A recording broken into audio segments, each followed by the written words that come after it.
need WAN accelerators in the future? The answer is no, and we'll move on. No. Did we need them in the past? No.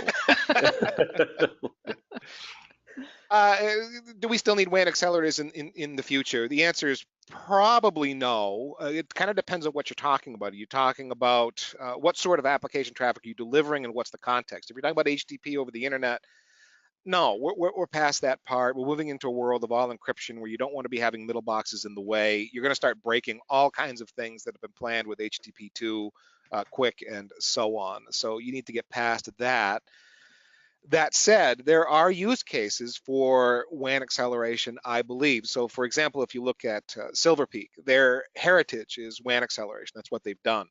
And they'll sell you these days an SD-WAN product, and they don't get WAN acceleration in that automatically, you license up to their Boost product, unless they've changed the brand name. But Unity Boost within the Silver Peak world gives you some WAN acceleration if you need that for specific applications. But by and large, most of the protocols have moved along to the point where WAN acceleration doesn't do much for you, and or where you do get some ground, things like TCP acceleration, TCP optimizations, that's become table stakes where all kinds of boxes will just do that for you, where you don't have to buy a special box to do magic TCP optimizations.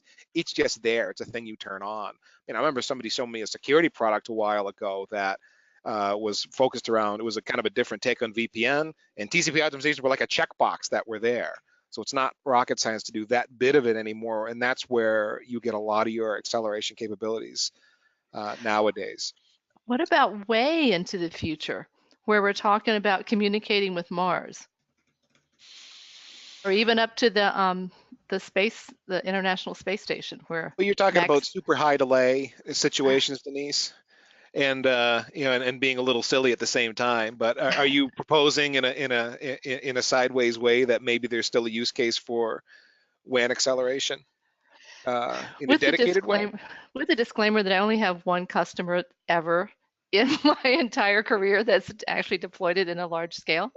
I at least for some finagling of things like you were talking about with the TCP optimizations and compression, et cetera, I would say possibly to remote areas where there's small pipes. But yeah.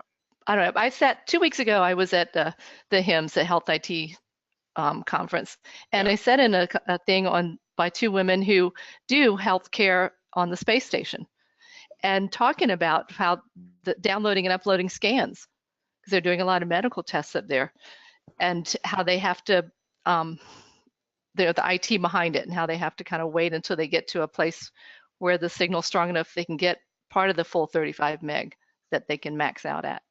And so I was just thinking, well, what about when we do start traveling the stars and maybe need to communicate between each other or communicate back?